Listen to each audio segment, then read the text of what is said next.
Welcome to the Stanley Street Social. My name's Alex Clements. I'm here with Melbourne Football Club captain, hot off another win, Max Gawn. Welcome, Maxie. Anzac Eve got the chocolates against the Tigers, 50 points, 4 from 4 in casuals. We're going. It was good fun. And world-renowned, the best cycling commentator going around, Matthew Keenan. Welcome, Keno.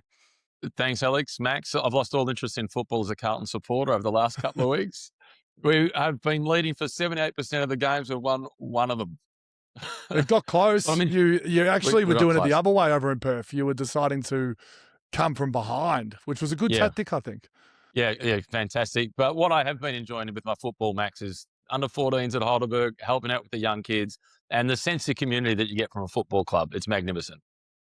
Yeah, junior football. I actually, when I was 22, 23, I coached my own junior footy team under 16s and then did them again 17s and had a lot of fun. In fact, I ended up getting drafted to Melbourne, which was a nice little unique touch. In Lockie Filipovic, who was a young ruck, he ended up getting delisted. I wasn't list manager as well, unfortunately. I could get him to the club. You can get the horse to water, but you can't make him drink. Is that what it is? Yeah. So you've helped open up the door. You gave the opportunity. Correct. Why did you choose to do that whilst you were a young player? Because as a young player, I really enjoyed when a senior footballer was a coach. I was coached by dads for a little bit. Then I was coached by another older man. And then I had a time when I was coached by a 23-year-old who was at the senior club I was at. And I found that really cool and I really enjoyed that. And there was always something that I wanted to do. So then I got an opportunity pretty early on. You got a lot of free time as a 23-year-old footballer. I said, I had a friend, obviously. So we were dual coaches. And anytime I couldn't make it, he was there standalone. But, and we had so much fun, like still friends with a few of those boys today. One more non-cycling related question, Alex. Sorry, indulge me here. Did it make you a better footballer? Did it make you more coachable? Yes, I went from not playing much football to the end of it, playing a fair bit of footy. So I developed my way through it. Love it. Nice one. All right, let's talk bikes, Alex. What was your win-loss record like? We made finals both years. In fact, I mean, this hasn't aged well because I've since won a flag, but it's probably the most involved I've ever been in a game. It was an extra time elimination final. Oh. And it was crazy. As a coach, actually, I was runner that day because both coaches were there, so I had the runner bib on. I was out on the ground. I was nervous as anything. It's junior football, something else. Did you get told to get off the ground by the umpire because the runner's on the ground too much? Go on, get off. Yeah, I had a competitive advantage there where the umpire wanted me on the ground just to talk to Max Gawn. So that was my advantage. Nice. Keno, have you watched the Prime AFL documentary? No, but I'm going to. I saw the advert for it. I've got the right algorithm. It's popped up. I'm going to watch it. I'm looking forward to it. Is it out? It's out. It's out. Yeah. And it's aging well. There's this clip of Max doing an exceptional speech on sitting on the floor in the change rooms, talking about winning, talking about learning how to win, talking about having the right skills, the ability to do it, but just not executing. Max, I haven't watched the documentary series. You might address it, but how did you shift that? I mean, I can't take all the credit. It looks great for me because they're my words. And to be fair, we've only won 5 games. We've got to win a whole lot more to be able to be competitive this year. But it's been a really good start. But we probably would have lost these games in the last couple of years that we're winning. So that's what it's more. There is a skill set. Colin would have been doing it for years. They've been training simulations around fourth quarters and they're very good at it. So there's a skill set to it. Then there's also a mindset to it. And I think the best way to win is actually winning rather than the other team losing. You got to continue to win the game. If you're hoping for the other team to lose or shut up shop, that's not the way to go about it. That's really, really applicable to a lot of sports. And another sport that you and I love, Alex, is tennis, where you can see somebody that's on the brink of winning and they go into their shell trying not to lose the point as opposed to trying to win those last couple of points, which are the hardest ones to win. But the great players, irrespective of the score, have the ability to keep the pressure on and keep hunting, trying to win the points as opposed to not lose the point. And are you feeling that right now, like around the team, around the club? Is that the feeling you're getting? It helps when you have Cozzy Pickett, who doesn't actually go into any game mode. He just plays footy. So we could be up by 1 point with a minute to go, and I reckon Cozzy would go for a chiseling ball inside 45 because that's just how he plays. So there's a bit of natural flair about it, a bit of not overthinking the situation, a bit of just enjoying the game. I feel makes you want to win as well. You told us in the off season that get ready, get excited for his cousin coming to the club, and I hadn't heard of him prior to that. My God, those two as a combination, they go to the football players to watch, the pair of them, just to see those two. And I think Latrell brings the best out of Cozzy, and Cozzy brings the best out of Latrell. So I'm not sure if either of them will be having the year they're having if they were here solo. They're really gelling off each other. Yeah, fantastic. Are we seeing that shift in cycling, Keno? In what regard? The excitement machines to watch? We saw Wigo in the early 2010s that was analytical. He only got himself to one Tour de France, and it was like, that is it. Like, this Team Sky has just cooked me. And now we're seeing Pogi that looks like he's got the love of the game. Yeah. Well, Zwift, their famous moniker is fun is fast. And Pogačar is having fun. And Paul Seixas, we're seeing he's having fun. You know, he's a 19-year-old, and he's the only one that's able to hang out with Poggy last night or yesterday at La Redoute, the key climb at Liège-Bastogne-Liège. And afterwards, I don't know whether you saw his post that he did on Instagram. You know, he's playing Eminem in the background, and he's got a little smile. I'm that close. He's on his way. He's having fun. He's lapping it up. And the sport needs a big personality, particularly a French rider that's a big personality. And on the Friday before the race, when they had the press day, one of the quotes from him was, I don't go to races trying to finish second. And this is a guy riding Liège for the first time up against one of the absolute greats of the sport, maybe the greatest of the sport. And he said, I'm not here to finish second. Yeah, he finished second. But geez, he was impressive. He didn't lose the race. He went out there trying to win it. You know, they all of their quotes pre and post from the big three were all great for cycling. Remco saying Paul won't be with us. He hasn't rode over 200 Ks, which he has. He'd come top 10 at Lombardy, I'm pretty sure. But making that reference. So, like, getting out there, do a bit of trash talk, Remco. Paul does this post. It makes for, if they all do go to the biggest 3-week race of the year, and then you add Jonas, then Jonas becomes likeable again as well, because Jonas is with this group of 4.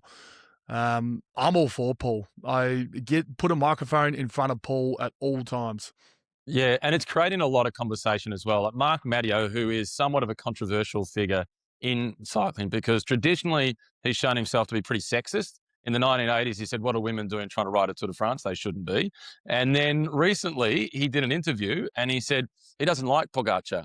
He wins too much. When I was a kid, I didn't like Eddie Merckx either. I liked Louis Ocaña, who was his big rival. So he's out there openly saying he doesn't like Pogačar because he wins so much. Whether you agree with him or not, that is actually good for the sport because it creates debate, it creates discussion. And Pogačar, he is a rider that has dominated with more love than anybody else. Alex, you mentioned Team Sky before. When Chris Froome won the Tour de France 4 times, he had cups of urine thrown at him by the crowd. There was so much dislike towards Chris Froome, and it was unfair on Froome. He was just going about doing his job, and he was winning robotically, Sky style. The way Pog goes about it, people are at this point now, and they're going, I'm watching historic performances, and I want more of it. And we saw that at Liège again. We saw it at Roubaix. I'm loving watching him. Pog's that much love that he has the other 150 riders in the peloton do all the work for him. It's when we were calling Liège, Max, and Paul Seixas is working with him, we've gone to an ad break, and I said to Grace Brown and Simon Gerrans, I said, the social media, the podcast, they're going to blow up tomorrow morning with people saying, why is Paul Seixas working with Tadej Pogačar, gifting him the race? And I get that perspective, but that's the mentality, that's the psychology of a rider who, to your reference before about the Melbourne Football Club, he's not out there trying to not lose, he's out there trying to win. I mind that from Keno. I think in this case, your point is proven correct, but I think some people ride with Pog not to lose and get on the podium. I think in this case with Paul, he wanted to win, but other people ride to jump on a podium.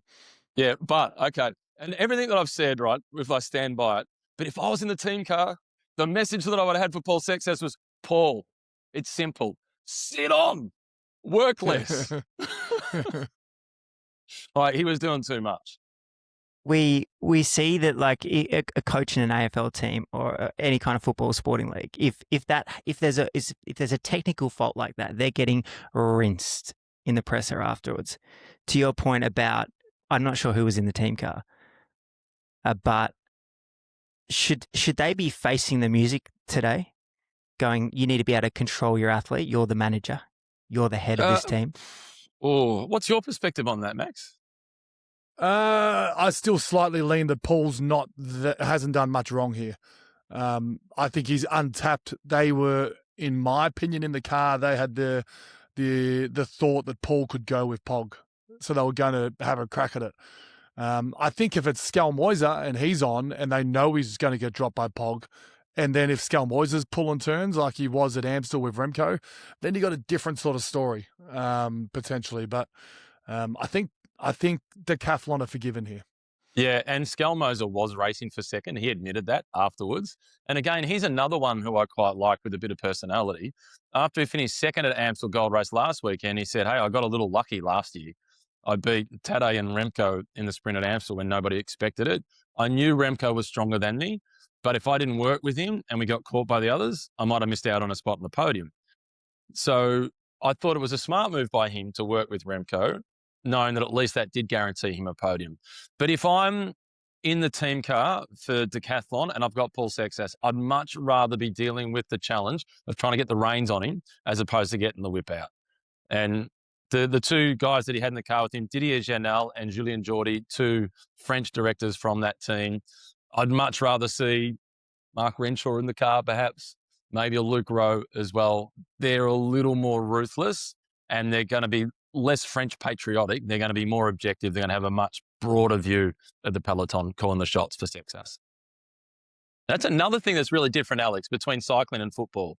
Like, Melbourne Football Club, they've got the same coach as the lead coach every game they play. Stephen King is the coach. There's other assistants around them. Different races, there's different people in the car calling the shots in cycling. I think we need to bring in the post-match press conference. There's just all the DSs showing up, facing the music, answering questions. What I liked, I don't know if you heard the French interview with Remco yesterday after the race. He was asked by the broadcaster in Wallonie, so the French-speaking part of Belgium. And basically, no matter what the question was that the journalist asked him, he was going to start from the position of no. It was like, no, that's not how it happened. It was like this. No, I was in a good position at the bottom of La Redoute. My legs were a bit heavy. It was, no matter what the question was, it was no to start with. And I thought Remco did really well to get on the podium. And I still don't know how that break formed of 52 at the start of the race. Well, no one does. Yeah, why don't we know? Well, there was no coverage at the very start. And, my phone was blowing up with messages of when are you on? Why are we not seeing this coverage right now of what's happening? And we were trying to find out the info as well. I thought it was a good position for Remco to be in. 4 minutes up the road, it was much less stressful out there. And he was able to sit the wheels the same as he would have sat in the peloton and got a slight head start before they hit the climbs. Yeah, I did a bit of homework today. It seemed like Izagiri might have fell off his bike. He seemed like the only one that had some sort of battle scar. In that time of the race, so there's a lot of talk about Remco potentially not doing the spiritual thing in cycling, which I think has to go anyway, the spiritual of cycling, and you should just race at all times. But people were trying to get in the break, I believe, at that point of the race. And when a crash, they're not going to stop, not going to try and get in the break. And then all of a sudden that happens. And I'm pretty sure, I'm bullish on this. I don't think Red Bull Bora would have pulled for a little bit. I reckon they would have jumped, Nico Denz would have jumped on front, probably when the telecast started about then. Yeah, and you saw how important he was because once Nico got distanced on the first major climb, where Laurens de Plus went to the front and was driving it for Egan Bernal, once Nico Denz was gone, that lead group lost all of its momentum. And they were doomed after they got rid of him. It has got me dumbfounded, and this is why I would love a press conference, Alex. is Nico Denz does all the work, and then 50 other riders see Nico Denz is struggling. Lawrence de Plus comes to the front. Great job. Keeps it at about 3 minutes. You've got Tim Wellens, who's probably the third last man, maybe fourth last man for UAE. They're on their last legs. They're going to use Sivakov earlier than what they want pretty soon. DSM have 5 riders in that group. If they're in the peloton, they're not getting top 80. They're in a group of 50 riders 4 minutes up the road. How are DSM not sending riders to the front to help out Nico Denz and Lawrence de Plus? Well, Matt Dinham did a couple of turns of pace, the Aussie, but other than that, I'm trying to find where their first finisher was. Where are they? Picnic Post NL. I'm going to have a quick look. Their first finisher was Max Vandenbroek, who was in the breakaway. He was 53rd at 9 minutes and 22 seconds. Didn't even get in the top 51, which was the amount of people in that break.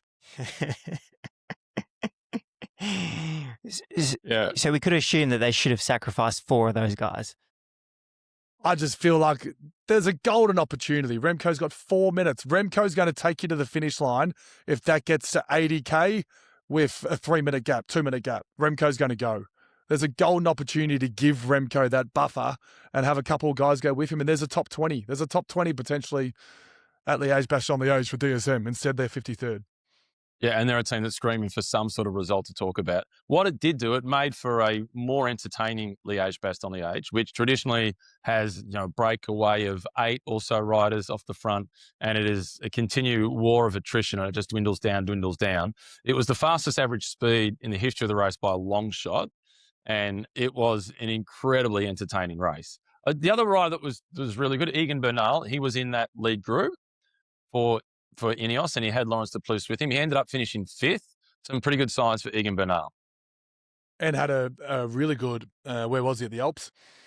Yeah, he was second on GC there. Yeah.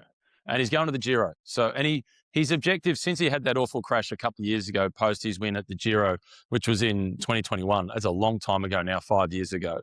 His dream is to get back on the podium at a Grand Tour, and this Giro could be his chance. I don't believe he can win it, but he might, if everything goes right, be able to finish 3rd. Just back to the coverage, Keno. Whose decision is it not to stream it from kilometre 0? And how does that all come to you guys? ASO made that decision. So they own the race. They organise the broadcast. They use the similar crew to what they use for the Tour de France and Paris-Roubaix, etc. And they just weigh it up commercially. Is it going to be worth it? The costs of covering the race, are we going to get the income through the TV broadcast or not? If networks were going to pay extra to have it from kilometre 0, you'd have coverage from kilometre 0. It purely comes down to the money of it, the finances. It is slightly different in Australia, Alex, as well, where chewing at the bit at 8 p.m. for a bit of cycling, where I'm presuming 10 a.m. isn't a massive cycling time. Yeah, on a Sunday, you're doing stuff, but you're out with your family, aren't you, on a Sunday morning at 10 a.m.? Correct. Yeah. But in Australia, can they get it on for us? Yeah. Get it on just for us. That big market in the Southern Hemisphere. Yes. When is this sport going to take itself seriously? When it's a monument, like stream it from kilometre 0? Well, most of them are now. Yeah, most of them are now, thankfully. And again, that what you were talking about before, the post-race press conferences, one of the things that makes any football code really popular, NRL, AFL, all the soccer leagues, is the amount of media access. So we get to know the personalities. Whereas in cycling, one of the other big challenges is in this race, you've got 7 guys in the same kit with the same helmet, with the same shoes and the same glasses on. What I did like about Decathlon, they had Paul Seixas, his bike was plain black. Everybody else's bike was in the team colours. So that, at least for me as a commentator, made it easier for me to tell the audience that's where their leader is. He's the guy in 3rd position on the black bike. We need to do more to get rid of that mask. Social media is actually helping with this in a really positive way with riders that have got their own platforms. But we need to learn more about what makes these riders tick. And ideally not have the Van Dijk boys change numbers at the last minute. I'm still recovering from that. Are you putting numbers on the jerseys, Keno? Are you putting names on the backs? Yep. What are we doing? Definitely. because there's people that have got a number of their favourite player in basketball or football, whatever that is, whereas in cycling, what are you buying? People aren't buying a UAE jersey. But if they're buying a UAE jersey that is identifiable as Pog, we see it a little bit with the rainbow jersey. There's a young kid riding up La Redoute in the rainbow jersey. That stuff is fantastic. That's what gets people to be lifelong fans of a sport. And particularly when you're a kid. Can you remember a football jumper with a player's number that you wore when you were a kid, either of you two? Yeah, Jeff White, number Jeff White. 4. Wow. 34. For the Ds. 34, Jeff was. What were you, Maxie? I was Matthew Richardson. I'm just picturing myself. I would 100% wear a Brian Cockard Cofidus top. Might be too small for you.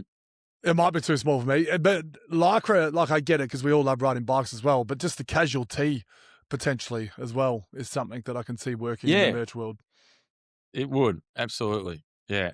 So, I mean, that's those sorts of elements. Cycling needs to embrace that more. Yeah. A little bit more about the race. Yeah. Once Nico Denz was caught, that was a pretty frosty welcome back to the peloton. Tim Wellens did one of an almighty... In fact, Wellens and Sivakov were probably the two best domestics of the day for UAE. Sivakov, who is rumoured to be leaving or has officially said he's going to leave, just absolutely burying themselves a Pog. Pog went and only Paul could go. And he looked like he was struggling the whole time, Keano. Did you feel like the elastic could have gone at any time? Yeah, because there was a couple of times where he's got Pog right in front of him. That's the race. And he looked over his shoulder. And I said it at the time, I said, the race is not behind you, the race is in front of you. Don't worry about that. And then he was ducking and weaving. He was absolutely on the limit, but he was 13 seconds quicker than the previous record up that climb. 13 seconds. That is enormous.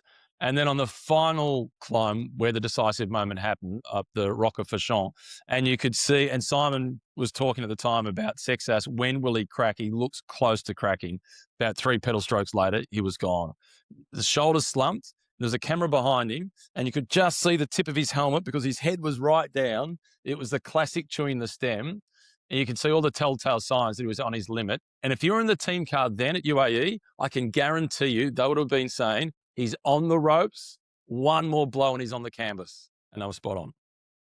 To then be able to hold on to second after blowing up as a 19-year-old and only losing 45 seconds. I know Pog sort of dawdled over the line, so it was more like a minute, but yeah, it's a phenomenal effort. Yeah, but he still finished almost a minute ahead of Remco and the rest of that group. And that was a reasonable sized group. There was around 20 riders or so in that group that were chasing him. And he's 19. I mean, most 19-year-olds are on the journey to try and get a pro contract. So to have the composure that he had and to show, again, his bike handling skills, his climbing, but his time trialing, we saw at the Tour of the Basque Country where he dominated the time trial there. It was only 13.5 kilometres. He's got all the tools in his kit bag, and his composure when he had been dropped to recover from being in the red zone, lock it back in and ride the last 13 kilometres in on his own ahead of that world-class group that was chasing him. In that group, there were 3 guys that have won Grand Tours. Egan Bernal, Remco Evenepoel, Jai Hindley. They've all been Grand Tour winners. And they were chasing a 19-year-old, and he held them off to the tune of 1 minute. That is extraordinary. The gap between those two and the rest on that, when they went on that first climb, was out of control. They didn't react though. All of them Skelmoys maybe was the one that reacted. So that was a massive gap. But those 2 boys were attacking. I don't think anyone else actually attacked. They let them go. So that gap looks bigger than what it actually is. I think if they all rode and attacked, I dare say it would have been a smaller gap. I think they were being realistic. I think they knew, and Skelmoser, to his credit, he put it all out there and he said, I'm going to sink or swim here. I'm jumping to the deep end. I've got no floaties on. Let's get the arms flapping. And he tried to stick with them and he just missed out. He was only around, I think it was just under 20 seconds at the top of the climb. So he was almost as fast as Pogačar last year, faster than Remco had ever gone up there before when he won solo. So Skelmoser was close. All the others, they knew They knew if they went and they tried to fight fire with fire, they were going to get their hands burnt, their legs burnt, and they were going to be a cinder, and they were going to lose any chance of a top 10 finish. So they didn't blow themselves up. They were smart. They had no chance of going with them, so they didn't try to. Man's got to know his limitations, and they knew their limitations. But there was only two that can race at that level. We come back to the original point of love of the sport and racing. Those two were racing each other. Yeah, and there was one moment, I'm sure both of you saw this, near the top of La Redoute, where Pog had Seixas absolutely on the ropes, but he got himself halfway up towards the bottom bracket of Pogačar, and he was never at that point going to come past and do a turn of pace. But that was about him saying to Tadej, hey, I know you're good, but I'm getting in your peripheral vision. I'm letting you know I'm here. I love that. That was the competitor in him that came out. I'm still here. Have the GC boys ruined this race? Oh, no. Because if Paul Seixas wasn't here, yes, another 3 years in a row of Pogačar riding solo for 35 kilometres. And it's really hard to do the sell on how exciting is the race for second. Wowee. But this time around, you had Seixas was in there for longer. And imagine what the reaction was like amongst the French. I get to work with Christophe Millet, French-born Australian at SBS. His head would have just about fallen off last night in the lounge room watching this with excitement. And Simon Gerrans has spoken about, if I was managing this team, I wouldn't have a 19-year-old ride the Tour de France. I think he's going to ride the Tour de France. And what Simon also said, which I agree with, if you were to sign him up for a long-term deal, maybe you wouldn't have him ride the Tour de France because you're going to go that long game of where he's best placed to be able to win it. But if you got wind that he was going to leave the team, you'd throw him in the deep end, take him to the Tour de France and maximise the publicity. But take his age out of it. He's the only one that's gone with Pogačar for the last 3 years at Liège-Bastogne-Liège. He absolutely pulled the pants down on Florian Lipovitz at the Tour of the Basque Country, who was third in the Tour de France last year. He's blown the doors off Remco Evenepoel, who's been a Volta winner, third at the Tour de France. Paul Seixas goes towards July with us believing he's going to ride the Tour de France, and everybody has him as a favourite for the podium. If you've got a favourite for the podium on your team, why wouldn't you take him? Yeah, I'm with you. He'll have a bad day, but what's the worst that can happen? He fails and Pog wins. It's not that bad, is it? He's 19. This is the least amount of pressure that he'd ever have at the Tour de France, where if he does do the logical process, which most people would be suggesting that he does, is skip the Tour, go to the Vuelta, and he gets third or second or even wins that depending on who turns up, then his first ever Tour de France, the expectations are through the roof. If he rides the Tour this year, any result is a good result as far as the French public is concerned. They're excited they've got somebody to talk about. It's the least amount of pressure he'll ever have at the Tour. The rationale for not taking him there is that at 19, he's still physically quite relatively immature, and it can potentially burn him out, and he won't reach his full potential later. But I think we're dealing with a completely different beast here. He is not a normal 19-year-old. I know 19-year-olds, and none of them are like Paul Seixas. There's a couple of 19-year-olds, the Ds, that, they're not quite Paul. I'm bullish on Harvey Langford, but he's not quite Paul. Would you put him on a halfback flank, though? I put Paul in the guts. You put him in the middle and run all day. I love the question around the Tour de France. I think it's a logical question, and I think everyone has their opinion and can go for a while, that question. But when did Liège and Strade become a thing that he does as well? Is he going to the Tour or is he not going to the Tour? And just go do Paris-Nice and Tour Romandy and do the Tour, as a 19-year-old.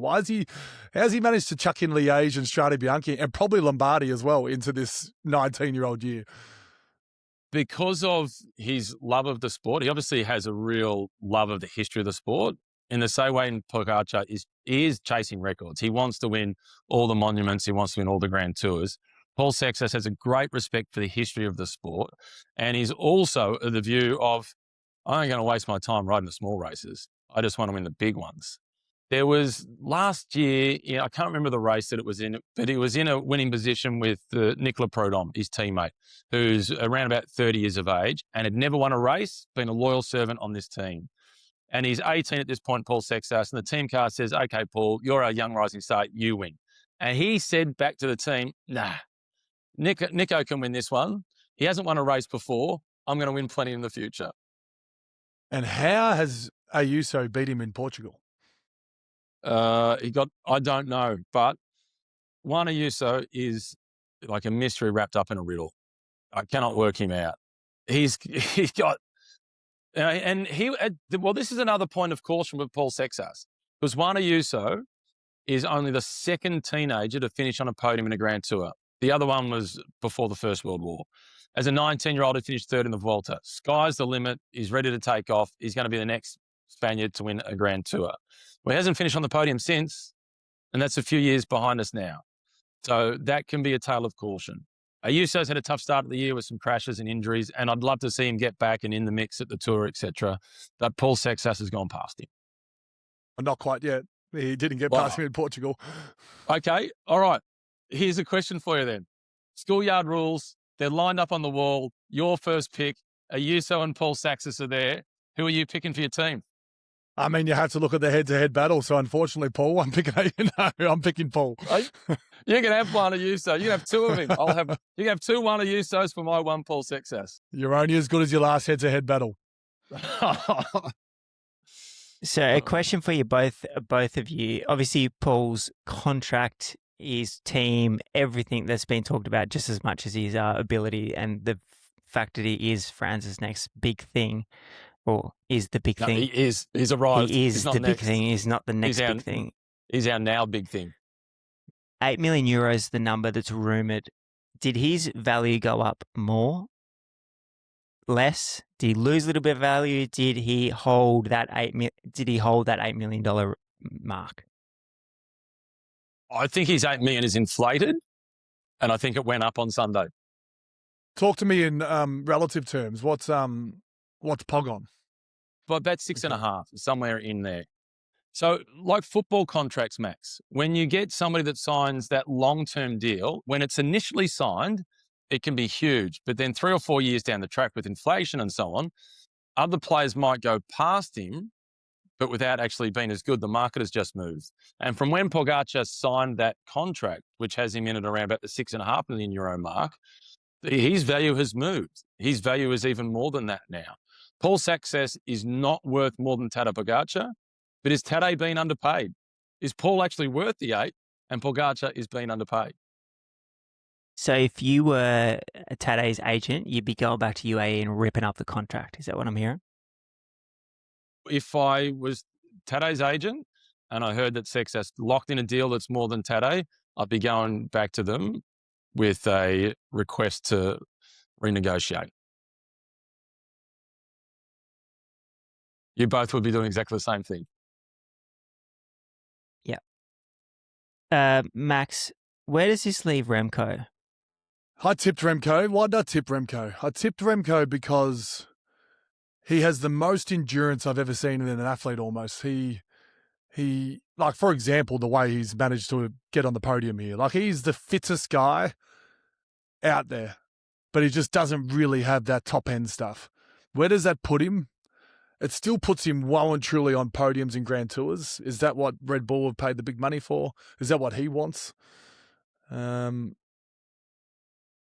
He's younger than Tadej? Yes. Just. Yeah. So I don't know. He's in that he's on podiums. He's not winning. Yeah, I don't think he's met the expectations yet at Red Bull. So, great start to the season, but winning the Volta Valenciana, who cares? He won his first 3 or 4 races. Who cares? The troubling signs, what we saw in your great stage, Max, up the mountain pass at UAE Tour, when things didn't go, when he got beaten by Luke Platt, when things didn't go so well there. Then Catalunya was 5th, 3rd, then at the Tour of Flanders, that was a pretty good ride. He was always going to ride that race. 1st at Amstel Gold Race, 3rd at Liège. He is a bit heavier than what he will become the Tour. He got a bit heavier and a bit stronger, a bit more muscular for the Tour of Flanders. He just doesn't have the natural body type for the high mountains, which it's just the way it is. He's a bullet when it comes to individual time trial. He's the best at that in the world. He can win the Volta, he could win the Giro, but I cannot see him winning the Tour de France. I think he has to go to the races that he doesn't go to. I think he has to go to Paris-Roubaix. He has to go to Milan-San Remo. He has to start looking elsewhere. Yeah, I'd love to see him in those races. And he can win those races. But the problem he's got is that Red Bull aren't paying him to win those races. No, they've signed him up for the Tour de France. Yeah, and is Remco finishing third again at the Tour de France? Is that success for Red Bull? Red Bull is a brand. Have you ever heard of Red Bull going, we're going to this race because we want to finish third. We're out for the podium. That's our thing. That's not brand Red Bull. They want a winner. They'd just swap Remco for Paul Seixas in a heartbeat. Is Red Bull having a top 10 crisis? Well, they've got too many riders in the top 10 and none of them can win the big one.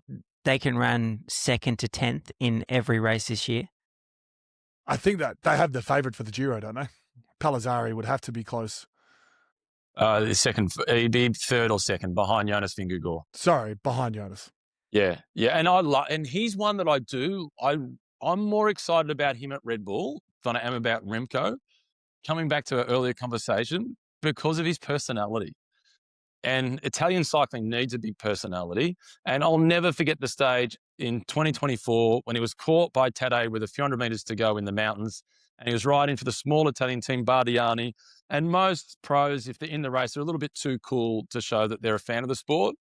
And he said to Tadej straight after the finish line, can I have your glasses?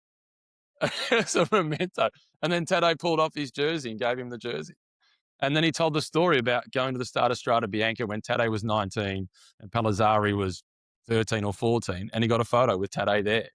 And I love that he's open about being a fan of the sport and loving it. Anything else from Liège, guys, before, Max, we move on to your top 5 sprinters of since 2015? I've got one thing for you. Hang on. I got one thing for you. Any chance Mauro Smid cannot ride last wheel for 200 kilometres? I think he is what we were talking about at the start. He almost rides not to lose. And he rides and waits for an opportunity for him to get himself in a bunch and win. He wastes so much energy sitting at the back, having to close gaps. He finished 11th. He was maybe the 4th or 5th strongest guy in the race, and he finished 11th. No one deserves anything, but I feel like he beats Remco in a bunch. Don't know. Yeah, Remco is actually deceptively quick, and it's different after 5.5 hours. But if the amount of energy that he wastes sitting at the back of the group, having to close gaps, concertinaing on and off all the time, it'd be so frustrating for Jaco Alula seeing him back there. I think the novelty's worn off. I think the novelty of Mauro sits at the back, I think it's worn off. It's starting to wear off. Yeah. You should have asked Jerry when you had him on a couple of weeks ago. Jerry dropped enough for us. Yeah, you got plenty out of Jerry. That was good. You were the podcast of the week. You were quoted everywhere. That was great. So to close that out, Max, they need a culture shift at Green Edge. Don't need a culture shift at Green Edge. I think the novelty of Mauro feeling comfortable at the back of the group is costing him points and wins. Because our man does do the same thing. He does, but Puppy's less of a race winner than Mauro is. Mauro's got more chances to win races and get better points by sitting further up. Puppy tends to be the only time he wins races is when there's maybe 6 left in the group. So it's not as vital for him. Yeah, okay. So here's a challenge, some homework for you guys. Next time you've got Plappy on, ask him the question about if he had the natural positioning of some of the sprinters that can just sit up the front and they don't get stressed and they don't waste energy. Is that one of the skills that he wished he could just tick a box and have it? So he could ride with the same level of stress at the front as he does at the back. This is what blows my mind, Keno, about cycling, is there's never a chance that all 30 cyclists on the one team in December go to Australia, sit around a campfire and train. What he could learn from Pascal Ackermann. He's probably never even met him. Mauro Smid has probably not even met Pascal. They're right for the same team, and Pascal's probably the best positioner in that team. Like, how could, if that was football, I'm learning off who's the best kick in our team. I'm taking Jake Bowie over to the corner and telling him, tell me how to kick. These guys don't have that opportunity. Like, there is some great positioners in Jaco that could help Mauro and Puppy. Yeah, and you look at two Aussies that have been on the podium, the top three of the Tour de France. Richie Porte, you ask him about the role that Mads Pedersen played for him. When you watch the Tour, you think, Kenny Elisson's his main guy in the mountains, but Mads Pedersen was the most important guy because of what Mads did for Richie in positioning. So as he got to the mountains in good condition. Cadel Evans, for him to win the Tour de France, George Hincapie was the difference. He had a much better team around him than he did at Lotto when he was second twice. But the ability of George to keep him at the front and keep Cadel relaxed at the front, that was the key to Cadel winning that Tour de France and getting the best opportunity to do his thing in the mountains. We spoke to Callan O'Brien about it, and Cal wants to ride at the front with Maro on his side, and spoke to the frustrations of sometimes having to wait. It has worked for Maro. He's the most informed rider of the year, but also, outside of obviously the guys we just spoke about, but also he probably could be better. He could be even more informed. Cal needs to pop me in a headlock and drag him to the front. Yeah, but there was another thing that we just completely missed, that that Paul Seixas won Flèche Wallonne on Wednesday. But there is a photo at the bottom of the climb where Paul is second wheel and Smith is 25th, and they rode the same time. And this is the climb. There's one climb in this race that matters, and that I feel that's a prime example of where Smith's missing out on what could be. Yeah, exactly. Perfect example, Alex. Max, can you remember how this came up? But we decided that we're going to go top 5 sprinters since 2015. We're having the chat around Tim Merlier's amazing win at Limburg. And we're discussing if he's the best sprinter currently. If you put Philipsen and Milan and Merlier in the same battle, who would win? I think we all come to our senses and said Merlier is probably in the best form of those three right now. And then we just went into a decade chat. Does Merlier beat Cav? Does Merlier beat Marcel? Does Merlier beat Viviani and Gaviria when they're at the Wolfpack? And they're all great. They're great questions. Mm-hmm. So if we go back 10 years to 20, we've gone from 2015 to include the full years. I'm including 2015 in my calculations. For reference, Froome just won his second Tour de France. Andre Greipel won it on the Champs-Élysées. Peter Sagan just won his 4th green jersey, but his first world championship. And the best thing about 7 of the I included maybe a top 20 for reference and then got it down to a 5. 7 of those top 20 rode for the Wolfpack. So the Wolfpack have had their fair share of the top sprinters. They've been the sprint team. Yeah. They've also ended careers after people have left the Wolfpack. Well, I don't think Cav is one of the only ones that has kicked on post. I don't think Gaviria has. Viviani certainly hasn't. Marcel didn't. Bennett certainly hasn't. So do you want to start from 20 or do you want to start from 5, Max? No, I won't. 5 to 15 as special mentions. So we're going 5 to 1, and we're going to give a bit of special mention for some who've missed out afterwards. Yeah, you can do the honours, Keno. So what we go, each of us do our number 5, then a number 4, or do I go all the way through? I think you go all the way through. Okay. At 5, Jasper Philipsen. So he's won 10 Tour stages. He won 4 stages in one edition in 2023. Plus he's won Milan-San Remo, so he's won a monument, and he's twice finished second at Paris-Roubaix. So he's not the best sprinter in the last 10 years since 2015, but he is versatile. So I've got him at 5. At 4, I'm glad you let me squeeze in 2015. I've got Andre Greipel. In that year, he won 4 stages in the Tour de France. Cavendish was there. Peter Sagan was there. He's won 11 Tour stages in total, but he won 4 of them in one year, and he's had 8 second-place finishes. At 3, this rider is statistically my weakest rider in the top 5. There's other riders with better stats outside my top 5. You just mentioned him, Tim Merlier. Tim Merlier has only ridden the Tour de France twice. The first time he rode it, he won the opening sprint stage because the team looked after him. And then he had to do the lead-outs for Philipsen, who couldn't win a stage. So he's beaten Philipsen at his best. He won a couple of stages in his second edition of the Tour de France. He's the fastest guy in the peloton right now. in my opinion. At 2, I've gone Marcel Kittle. He won 14 stages of the Tour, 5 stages in one edition in 2017. He's won Skelter Price 5 times. That is the unofficial Sprint World Championships. Philipsen's won it twice. Merlier's won it 3 times. Cavendish has won it 3 times. When my number 1 has spoken about the guy that he said is the hardest for him to beat, he said Marcel Kittle. I had to work out how to beat him. My clear number 1, and I will not enter discussion at all, is Mark Cavendish.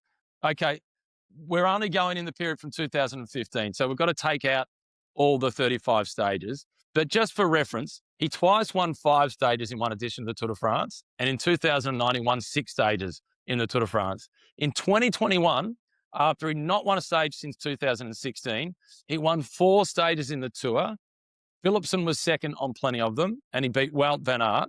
2016, he wins 4 stages. He gets the better of Marcel Kittle, Peter Sagan, Andre Greipel. His first ever Tour stage victory, he was beating Robbie McEwen, Eric Zabel, and Thor Hushoff. He has seen off 4 generations of sprinters. He is the best sprinter of the last 10 years. He is the best sprinter of all time.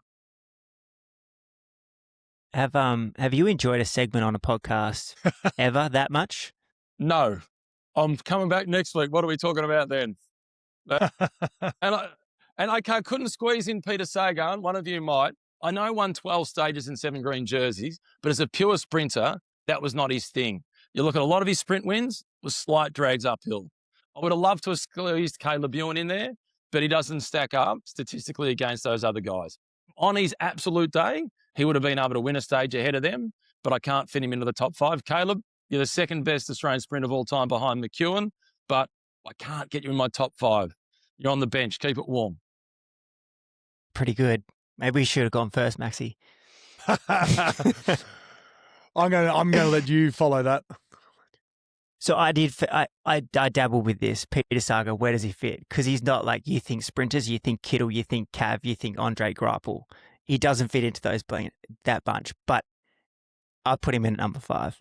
He's won that much, the World Championships, the green jerseys, the Tour de France stages, and the fact the way that he shaped cycling in the sense that he changed that definition of what a pure sprinter is and introduced the Wout van Aerts, the Van der Poels of the world, that all of a sudden Wout van Aert's winning on the Champs-Elysees. So he's number 5. Greipel's number 4 for the reasons that Keenan was talking about before. He was stiff. Greipel and Kittle were stiff because they got a lot of the first part of their career cut out by this 2015 barrier, but still the dominant years and the fact that he's massive as credit to this list. He's a big pure dog sprinter. Sagan 5, Greipel 4, Philipsen 3. I think I didn't realize he got 10 in the bag already. 10 Tour de France stages. That's a lot. Impressive, huh? That's a lot. And then Kittle 2, and then Cav 1. You can't argue with that. Yeah. So we agree on 2 and 1. And you couldn't squeeze in Tim Merlier for me. I like your point around he's only ridden limited Tour de France's. I didn't take that into consideration, but I don't think so. I like having Peter in there. Yeah, this is a beauty of opinions. Max? Our next debate can be who was the better Wolfpack rider. I've got Jakobsen, Gaviria, and Viviani at 10, 11, 12. I don't know how to split them. Number 5, I've also got Peter Sagan. 8 Tour de France stages, and he has beaten, I think I fact-checked this, majority of the top 10 I have, he's beaten them in a bunch. So he has won that bunch sprint before. Maybe some things went wrong for other riders in that, but he has done that, ticked it off. The green jerseys, the 55 World Tour wins since 2015. It's incredible stats. Number 4 is where I go a bit rogue. This is where I've put someone whose career is basically 2015 to 2026. So he's dominated this era, and it's Dylan Groenewegen. Oh, I had him as a special mention, but go on, talk to me. Convince me I'm wrong. I think at his peak when he's won his 6 Tour de France stage wins, he was the fastest man in the peloton at his peak. The tonic tadpole. 20 World Tour wins throughout that period as well. That was my, like, if Sagan's my ode to versatility, Groenewagen's my ode to pure speed. And I think the crash and what happened with Jakobsen maybe set him back 2 or 3 years in that. And that was that Jayco era as well. Yeah, okay. And can I just interrupt briefly? Max, firstly, I want to make it clear, I do not agree with you of having him in the top 5. But in his defence and your defence, he's won stages with a far inferior lead out to everybody else that I've got in my top 5. So that it's in his favour. I like that about him. Thank you. Then I have Philipsen at 3, similar to Alex. 6 Volta stages as well, as well as the 10 TDF. This is where I've gone a little bit different. Apologies. I think Marcel at the Wolfpack in 2016 and 2017 is better than what Cav was post 2015. I think Cav pre-2015 is better than Marcel in 16-17, but the Marcel of 2016-2017 is goated. Have a look at his Middle East form. Cavendish at 2? Cavendish at 2, Marcel at 1. Oh, that is controversial. I understand your rationale because we're going from 2015 onwards. If you had Cav in the year that he won 6 stages of the Tour de France, would you pick him or Kittle? I think Cav's best year is better than Marcel's best year. But this is predicated based on the years that we're talking about. Correct, last decade. Well, what is consistent is we've all got Kittle and Cav at 1 and 2. The order is slightly different. I changed Groenewagen for Greipel. No, sorry, Greipel for Groenewagen. Yeah. And I was grappling with Jonathan Milan as a pure sprinter, but he hasn't got the runs on the board yet. And his ability to catch wind and have to produce more watts than everybody else, he is the least efficient sprinter in the peloton. And if you could somehow get him more efficient, he would win a lot more. But he's not there yet with the others that we've all mentioned, our top 5s. I'm glad we didn't get sucked in just to total wins. No one had Christophe and Arnaud Demar in there, which I'm happy with. Yeah. Well, Arnaud Demar, he's been at Milan-San Remo. It's the win with 0 watts going up the suppressor, getting back onto the peloton with the world's stickiest bidon. But I'm looking forward to hearing what the comments are and who agrees, who disagrees. That's going to be interesting. I am interested when we do this in a decade when the podcast is still going, if Merlier and Magnier, which one's going to be winning out of those 2? Ooh. Yeah, Merlier's his career was a real slow burn at the start. It took a long time to really get going. And his time at Alpecin, they chose Philipsen over Merlier. And overall, they were justified in that choice. But I still think Merlier is a better pure sprinter than Philipsen. But Philipsen has got more weapons to play with. He's more versatile. You can take him to longer races. Special mentions, Max. Brackets your next 10, 15 guys you've got. Yes, sorry. So Bennett, Caleb, Tim Merlier, Jonathan Milan, and Christophe rounded out the 10. And then the 3 Wolfpacks, Jakobsen, Gaviria, Viviani, they beat Demar, Cockard. Greipel was ahead of all them, my bad. Then Groves, Paul Magnier, John Degenkolb, Giacomo Nizzolo won a European title, massive sprint. Buhani and Gourmet is my last. He's only done 1 tour. Yeah. 3 stage wins maybe. Yeah, and again, he's a little bit in that bracket for me, of a Sagan and Wout van Aert. I don't see him as a pure sprinter. Yes, he's won the green jersey, won 3 stages of that tour. But he did win 1 pure sprint, but the slight uphill drags, it's more to his liking as opposed to the raw speed, being able to hit the afterburners at 70 plus Ks an hour and, hit those types of speeds on a flat sprint. Good. I like it. I like your top 5s. This is fun. It's good. The other top 5s haven't moved. My favourite races have remained the same. Liège and La Flèche weren't good enough. La Flèche is a bit of a boring race until the last. It's just, I didn't watch it live. I wasn't commentating on it, and I recorded it. I'm like, okay, I'm going to watch it in the morning, and I'm going to, watch the last 30 kilometres or so. I watched it at, time 6 or 12 and got to the last climb, watched the last 5 kilometres, and that's all the information you need. And my top 5 teams of the year have remained the same this week. With, off the top of my head, UAE, Decathlon, Ineos, Visma, and NSM are my new 5th from last week. Keno, you missed that. I had Unibet in there when you were in here. You did. I replaced them with NSM last week. Why? Great question. Ethan Vernon was winning more and more. Frigo, I really liked what he did at Amstel. And I like someone, give me the Italian guy who has the same name as a bike. Pinarello. Yeah. Pinarello. Alessandro Pinarello. Yeah. Pinarello. Yeah. It's not Canyon or Giant, so it had to be Pinarello, didn't it? Yeah. And it wasn't Colnago. Have you heard an interview with Marco Frigo? Go on. So there's some people where, their voice matches their body and what your expectations of them are. And often you listen to somebody on radio for a long time and then you see them and you go, yeah, that's not what I expect you to look like based on your voice. Marco Frigo has the biggest gap between his physical presence and what you expect his voice to sound like. Like big, strong, powerful rider. And he could be riding a horse down the winning straight at Flemington on a Saturday afternoon. He's got this squeaky little voice with a big powerhouse athlete. It just does not match. But he does give a good interview. He provides good content. It just catches you by surprise when you first hear him. Yeah. Let's go to the Tour of the Alps. Yeah, we'll quickly brush through the Tour of the Alps. Quickly brush through things. Pellizzari, dominant performance, sets himself up for the Giro. Max almost put him down as a favourite. Yeah, the 2 Ineos boys look good here as well. But Pellizzari was clear best. Arensman was actually doing some cool things. Arensman's a nice, aggressive, new age Ineos rider. I like how Arensman rides. I've been on him for Stanley Street loyal listeners for the best part of half a decade. So hopefully delivers. Bernal, as Keno mentioned, is back.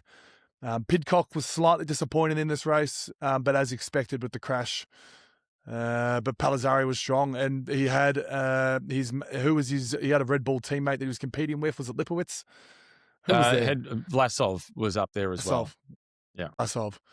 We did see again DSM skyrocketed themselves down to the bottom of the list of wins this year, and they've been taken over by another Pro Conti team that has managed to find a win.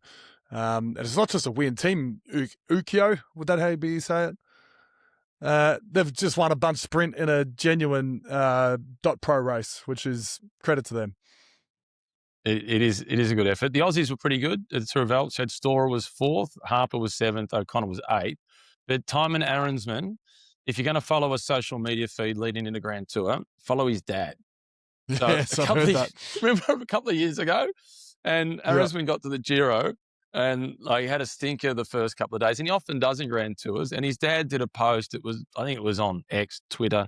And he said, at least now Timon is racing and Ineos can't stuff up his training anymore. Like, Dad, just let me ride. Like, that's worse than the parent hanging over the fence abusing the opposition when you're trying to play under 12s. Are you slightly worried about Benny O? Yeah, I am actually. Yeah. I didn't think he looked great at Liège. The Giro is on his list, and what's today is the 27th of April. That gets underway on the 8th, so it's not that far away. And there's always a fair bit of expectation. There's a bit of pressure on his shoulder. He often delivers, and I hope he does again at the Giro. But what's success? Is it another stage win? Is it a spot on the podium?